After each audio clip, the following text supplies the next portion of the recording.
welcome to the Fat Monk Podcast. Tales of meeting an unorthodox Daoist and his friends amongst the mountains and waters of China.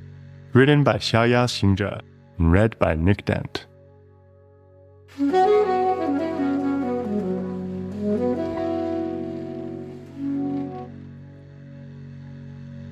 Chapter 7.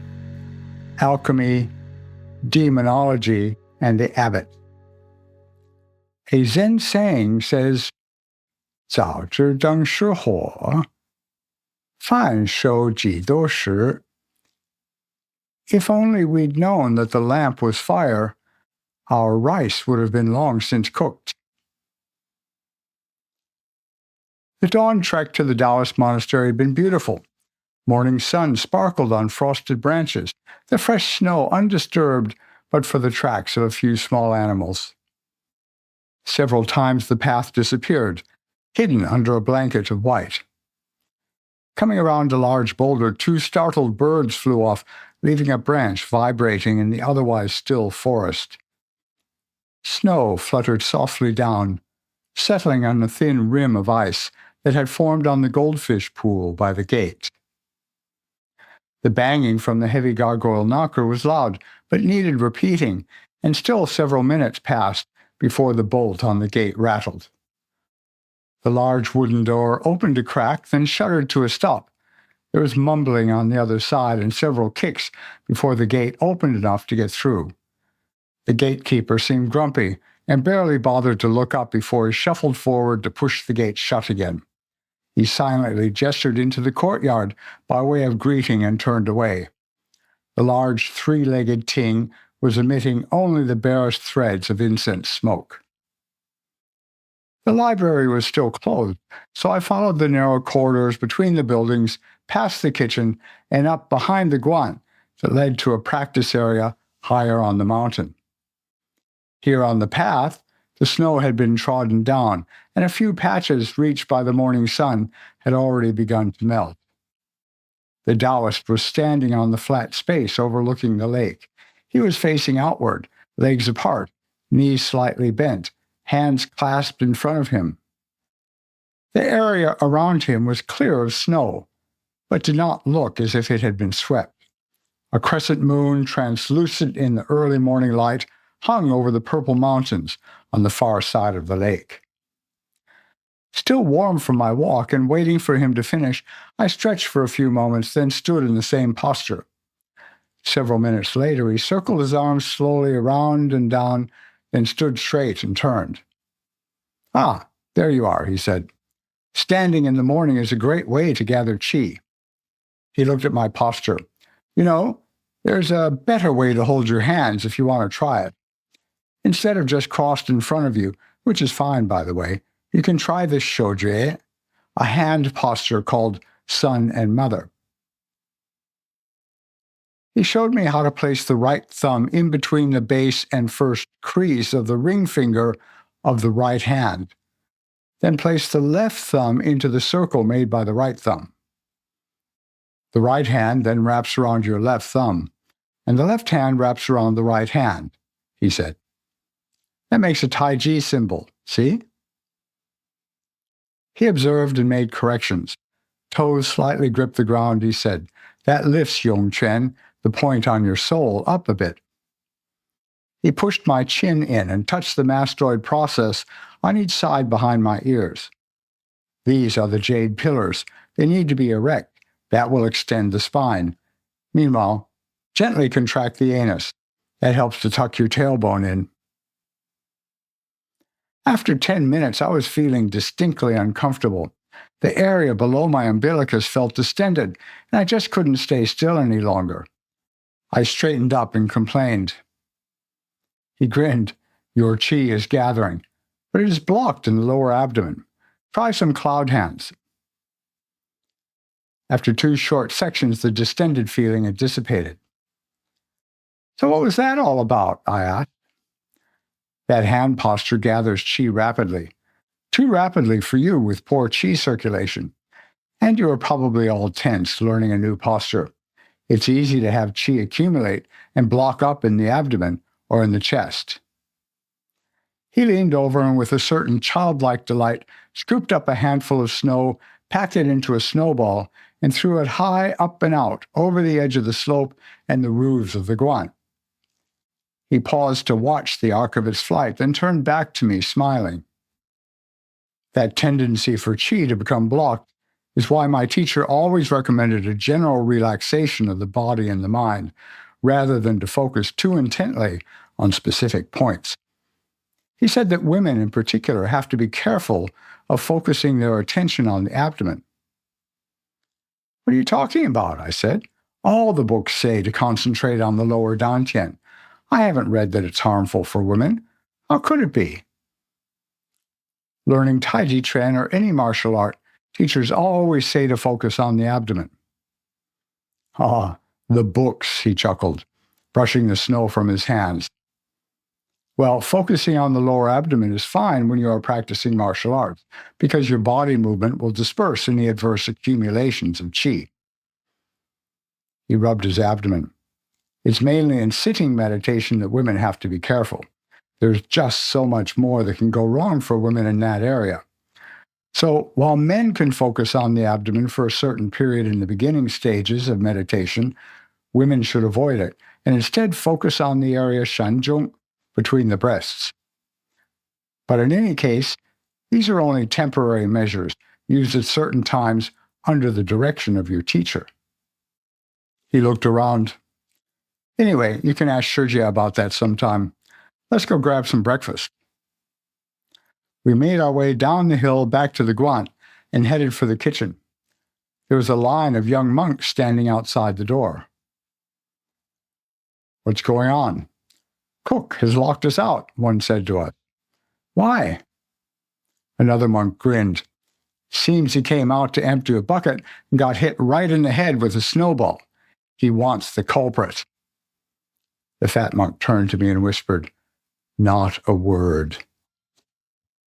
We were sitting in the library. The cook had relented eventually and fed everyone. I'll tell him one day. Maybe in the spring, the Daoist had said, after leaving the kitchen a safe distance behind us. It was a bit stuffy in the small library. A coal stove warmed the room from the corner. The fat monk bent over the ink stick he was rubbing on the inkstone. I cleared my throat. He ignored me, the ink stick going round and round. The rich smell of freshly ground ink filled the room. I plunged in anyway. This was the question that had brought me to the monastery today, after all. You are always going on about alchemy, I said. But what I want to know is— I'm always going on, the fat monk interrupted, raising one eyebrow. I seem to recall. What I want to know is, I said, cutting him off, how is that different from simply searching for and aligning with the Tao? Well, essentially, there's no difference, he said. If you align yourself with the Tao perfectly, you could say that there is no you, only the Tao. He scratched his head. But that would not be completely accurate, because in fact there is you, distinct and present, but your will and actions move with the Tao, as if you were not. He put his hand down and frowned at me in mock severity. Haven't you read the first line of the Tao Te Ching? He put down the ink stick and went to put a pot on the stove. The fat monk came back and sat down. I took up my question again. Okay, I get that. But why have alchemy at all, then? Well, there are different levels, always. One can live in general alignment with the Tao relatively easily. You live well and die well, following the principles of simplicity and retirement, moving in the world with as light an impact as possible, keeping in mind your duties to yourself and to others. He laughed. For many people, that's quite hard enough, believe me. True, I thought, even for those interested in living harmoniously. The Taoist poured a bit of water into the well of the inkstone, then continued, But if you want to align with the Tao efficiently, alchemy gives you the guidelines and techniques that help with that alignment. The problem is, There are many aspects and qualities involved in our body-mind totality, and an imbalance can derail or delay the alignment you are looking for. The teapot boiled. I went over to make some tea and thought about this. Part of that statement had caught me.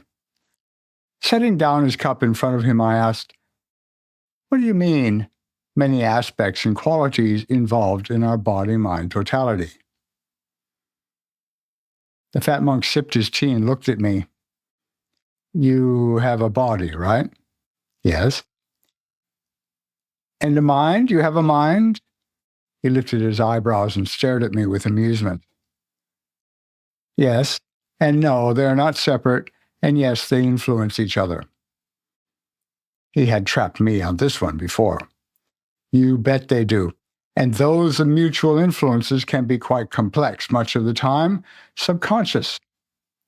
What the would-be alchemist must do is enhance the awareness of those interactions, bring much more of it into consciousness, and identify as far as possible the different components involved.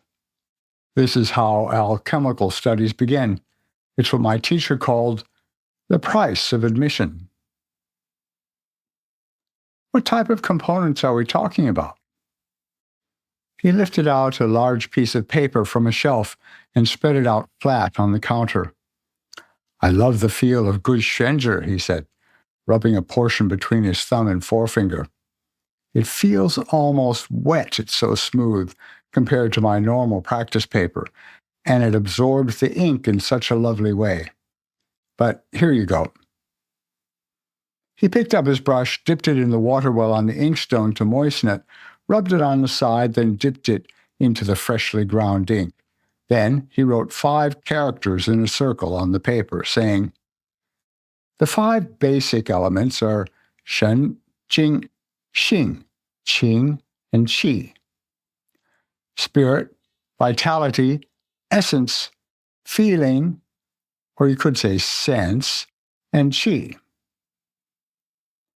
It helps to identify them if you know where they tend to concentrate. Shén, spirit, in the head. Jīng, vitality, concentrates on the lower part of the body. Xìng, essence, and qíng, feeling, tend to follow the yi, the attention, but left to their own devices, xìng will ascend and qíng will descend. And then there's qi in the middle part of the body." He paused for a moment. "You could put yi in the center instead of qi. That also works." I hadn't really gotten all of that. I'd been distracted by something he'd said earlier, which tweaked my interest. The price of admission? Admission to what? To the study of alchemy, which is the harmonious manipulation and alignment of those components. If you cannot identify your tools in the building materials, you'll be hard put to do anything, except perhaps wreak havoc. Didn't sound very hard to me. 5 components? I said so. But that's only the most obvious, the everyday Hou Tian aspect. There's also the Shen Tian, the primal heaven aspect, that of primal correspondence. He picked up the inkstone and looked at the bottom, then got busy grinding more ink. Finally, he laid it aside and added a dash of water to the ink, then looked at me. He said, "To realize this, you have to go beyond the everyday jīng vitality, which is simply sexual energy, to find its more subtle basis, yuan jīng, the original vitality, before it manifests as sexual energy. The everyday Hou Tian Shen is simply the conscious mind, with all its thoughts. The Hou Tian Qíng is simply the rise and fall of emotion. You need to go back behind, before the emotion, to that which lies beneath, the ground of emotion, as it were, yuan qíng. You can only do this by quieting the mind and refining your ability to sense within yourself." He put the original piece of paper aside and laid out another fresh sheet. Then he took up a large brush, one with a black onyx shaft, narrow at the top and wider at the bottom, with a large head of white goat's hair. He filled the brush with ink while looking contemplatively at the paper. Then, lifting the brush, drew a large and not quite perfect empty circle, black and round. When you find that fundamental ground of thought and emotion, the quiet state before emotions and thoughts emerge, this is called zhōng, the center. And that posture allows the influence of heaven to pass down through you to earth. Without refilling his brush, he made a long, straight stroke from above to below, directly through the circle, the now dry brush trailing off below. It formed the character zhōng, the center. The snow was falling again outside and making little triangles of white in the corners of the window. The room now felt cozy rather than stuffy. He took his time cleaning the brush in the water and laid it aside before saying, within alchemy itself, there are again different levels. We are not talking about why Dan here, mind, not external alchemy. This should go without saying. But even within Ne Dan, internal alchemy, there are a number of ways to approach it. My teacher emphasized that the safest and sanest method was to approach the practice through essence rather than trying to manipulate the body. This is what we call Xu Da Dao, the great Dao of absolute non-resistance. He looked up for a moment thinking, and then he quoted the classic of Wenshu says, "If you can see the vital spirit, you gain lasting life. If you can forget the vital spirit, you gain transcendent life.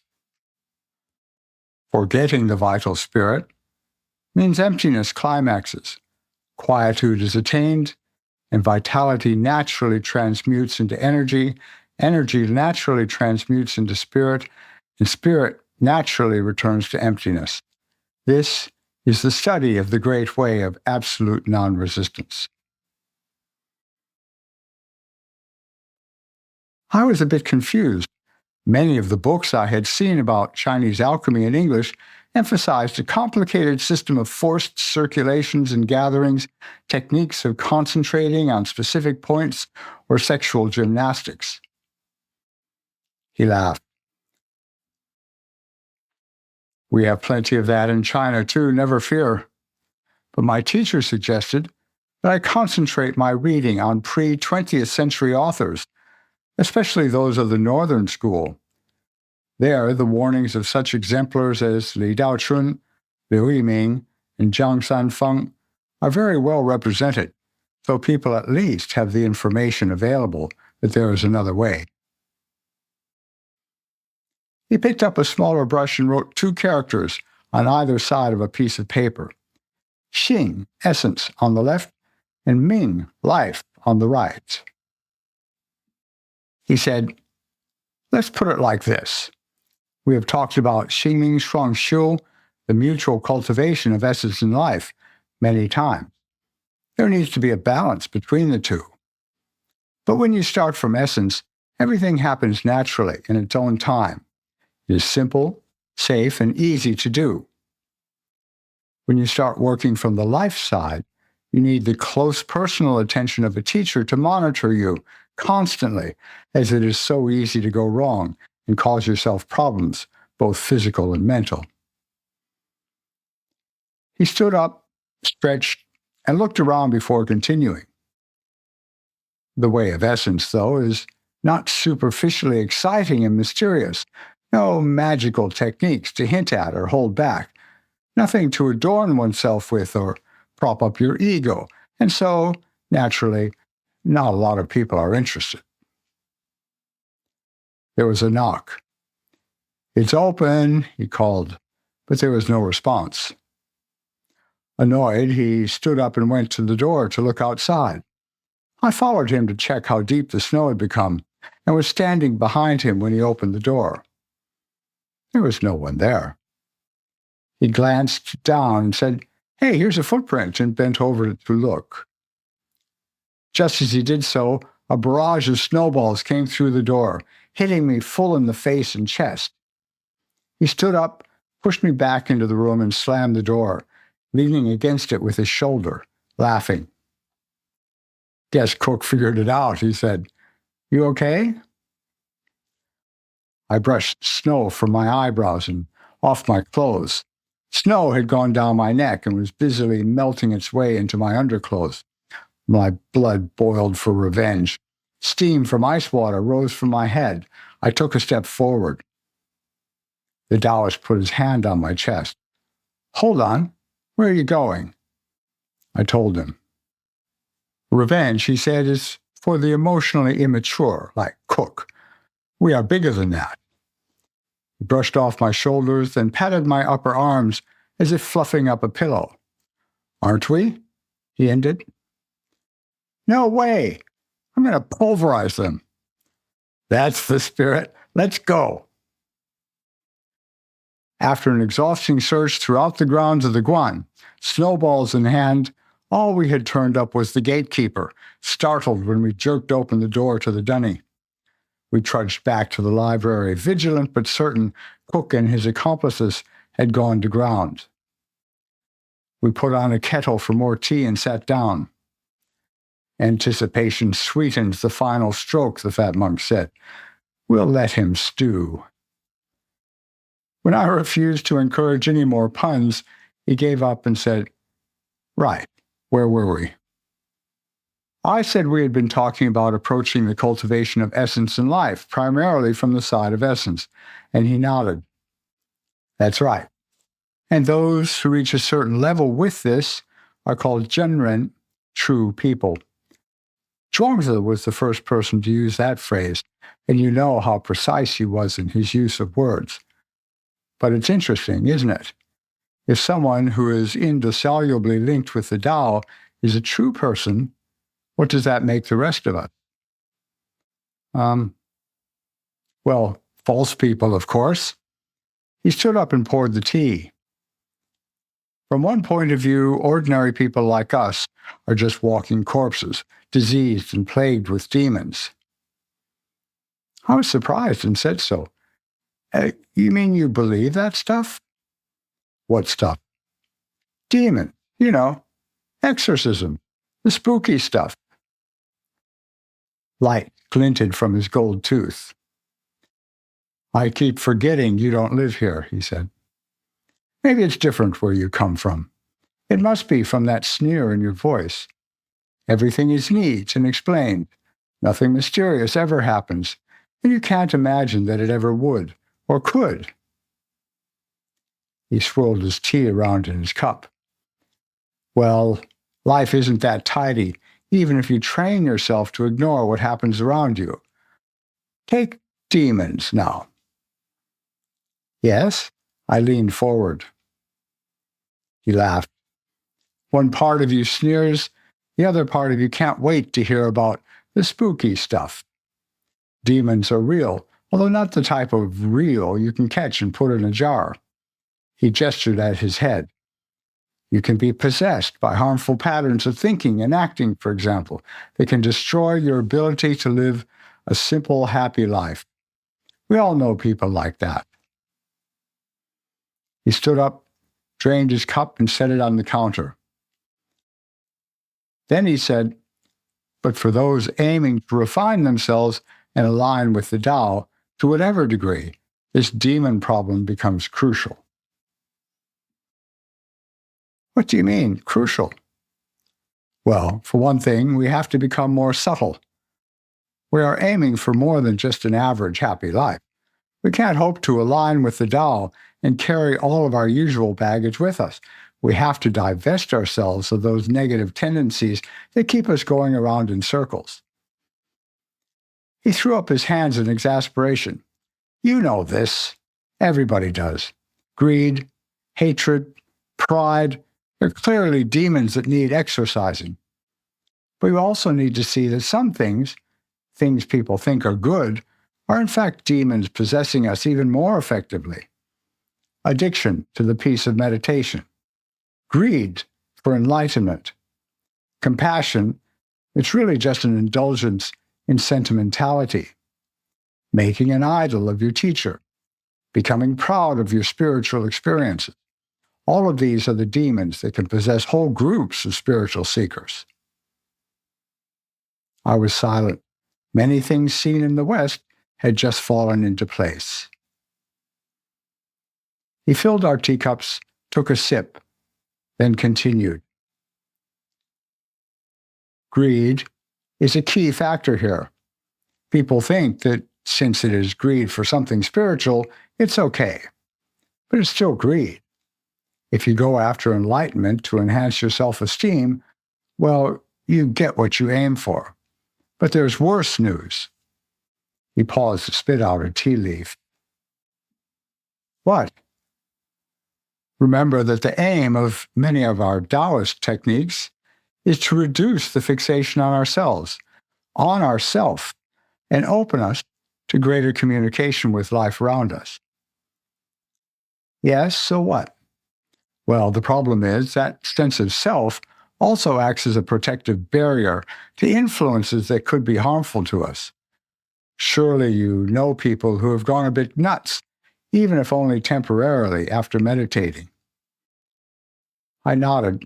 All too common. They, in fact, are the lucky ones. The unlucky ones seem, to themselves, to have tapped into some power that makes them smarter or more psychic. It doesn't last, but meanwhile, they get all sorts of inflated ideas about themselves. They set up cults and generally go around doing what we call the work of demons. This has led to no end of trouble for real teachers. So, how can you tell the difference between a real teacher and someone who only thinks they are a teacher? You have asked this before. Basically, it comes down to your own sense of what feels right, what makes you interested in Taoism.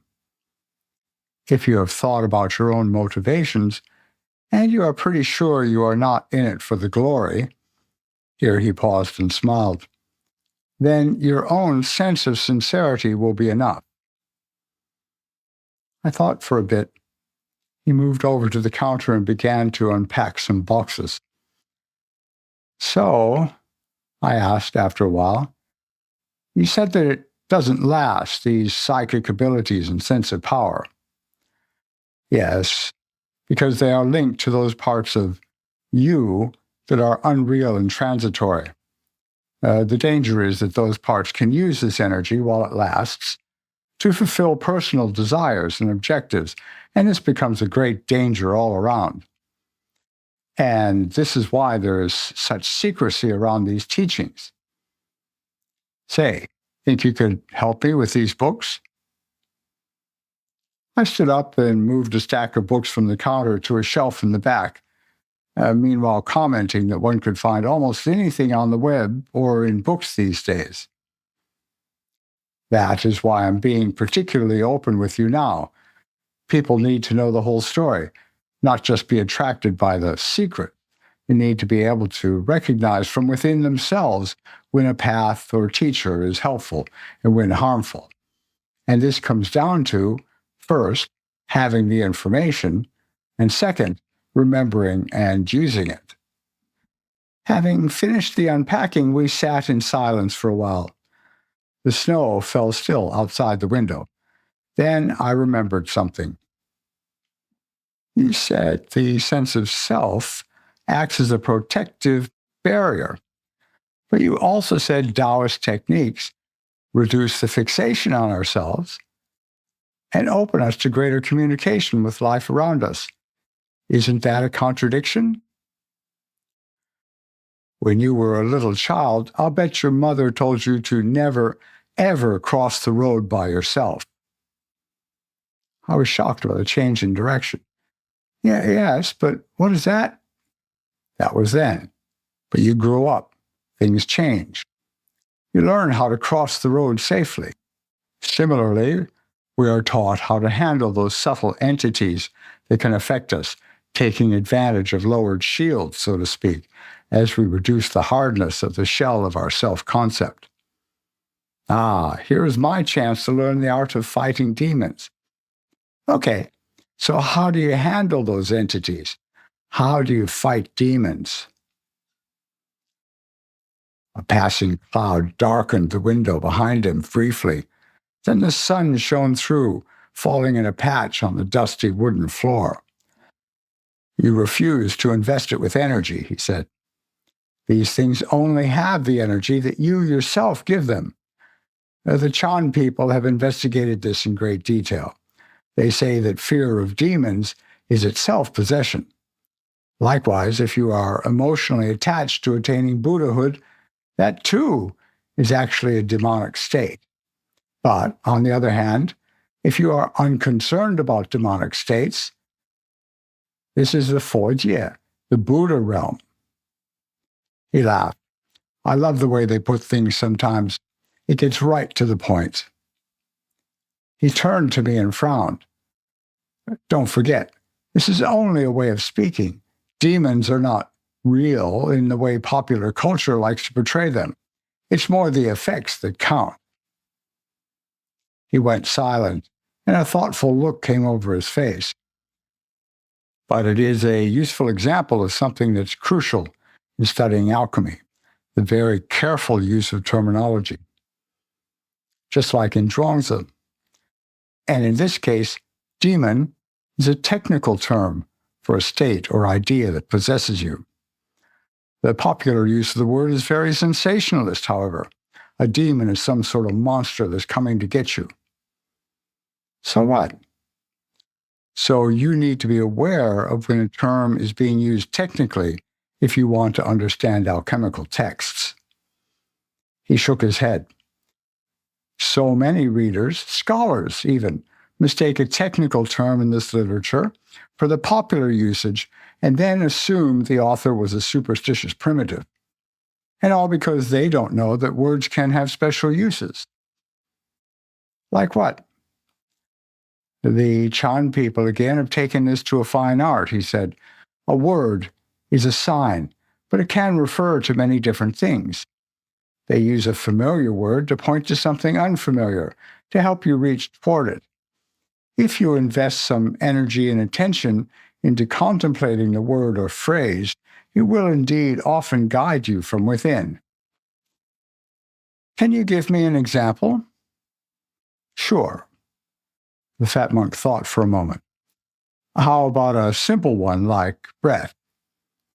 We generally say hushi for breath, but the Chan people use the alternative word shi. They don't make a big deal about it and leave the student to realize that the word is made up of two parts, zi and xin, self, zi, and mind, xin. So your breath is what brings your mind and yourself together. It makes you present. I thought about it for a second. It didn't seem very deep. I said so. You really want me to spell it all out for you? He shook his head. It's the effort you yourself expend which makes this real, so I'm not doing you any favors. But notice that self, zi, is actually a picture of the nose. You know, when we say myself, we point to our nose.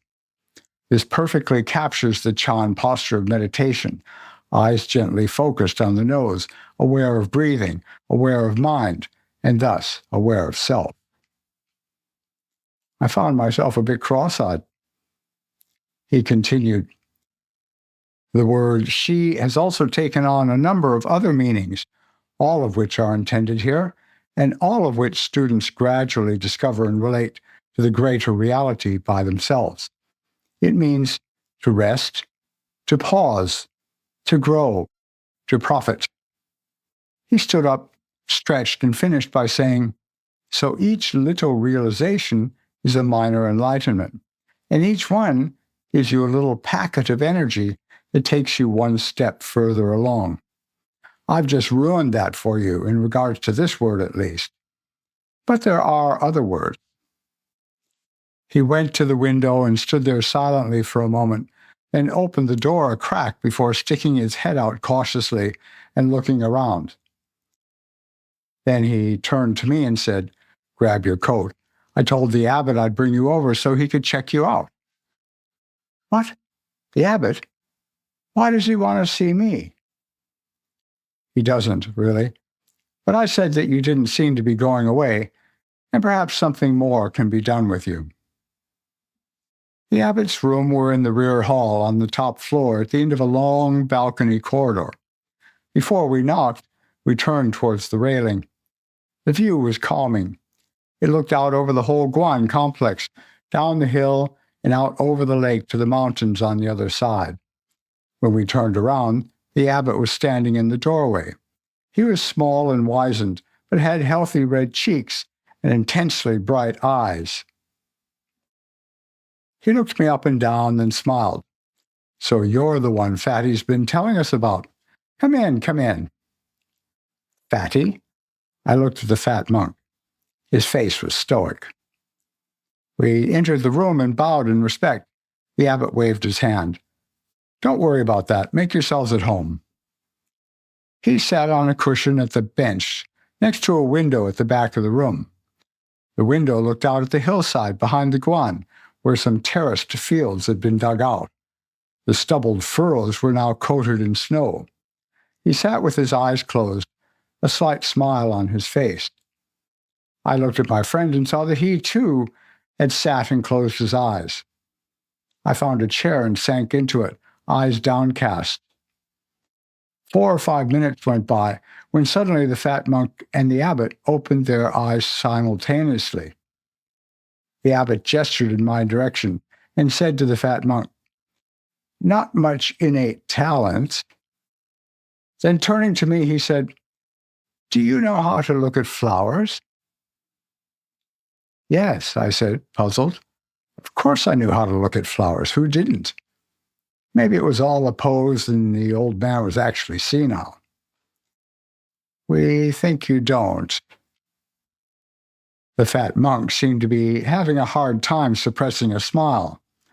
My first reaction was that the old man was having me on, but remembered similar occasions, and each time there was a point to the foolery and a lesson involved if I could keep my ego out of the way.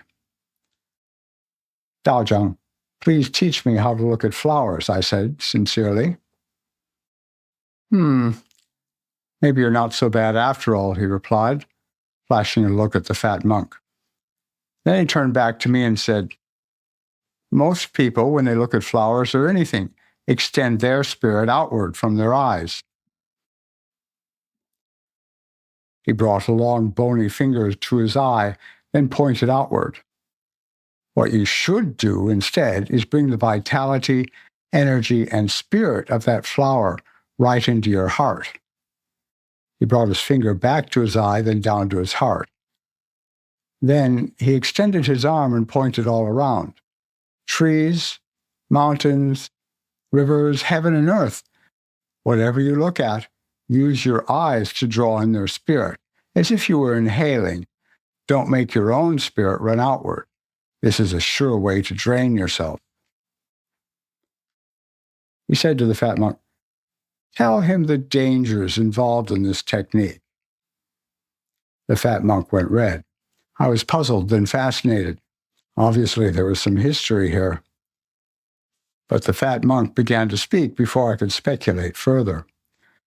"Be careful what you look at like this.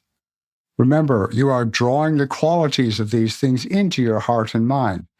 Make sure they are things you want to be there. You might have trouble getting them out." I was just about to dig into his past experiences when the abbot spoke. "You were right, Fatty. He is pretty shaky in lots of areas. But he has sincerity, and that makes up for a lot." He reached out a thin, aged hand and pulled down a little blue cloth-bound book from his bookshelf. "He needs some solid grounding in the fundamentals. It will be good teaching experience for you, too. Go through the Xingming Guizhi with him and keep us informed." Thank you for listening to the Fat Monk podcast, produced by Ben Thomas with music by Flora Carbo.